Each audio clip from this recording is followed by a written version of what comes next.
মিয়াৰ আগ্ৰাসনক নগাৰ আগ্ৰাসনৰ লগত আমি কম্পেয়াৰ কৰিব নালাগে। মই জানাত নগাৰ আগ্ৰাসন মই কৈ দিছোঁ, মই কৈ আছোঁ, মুখ্যমন্ত্ৰী ৰিঅ'ৰ লগত মই একেলগে এদিন আহিম আৰু গছপুলি ৰোপণৰ কাৰ্যসূচী আৰম্ভ কৰিম।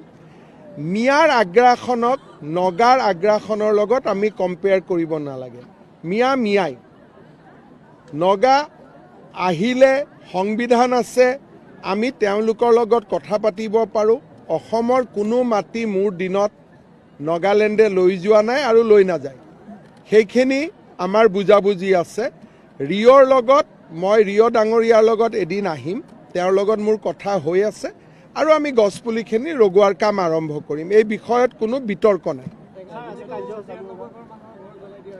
চাওক, মই আগতে কৈছোঁ যে কাৰ ঘৰ জ্বলাইছে, আমাৰ কোনো অসমীয়া মানুহৰ ঘৰটো কোনেও জ্বলোৱা নাই।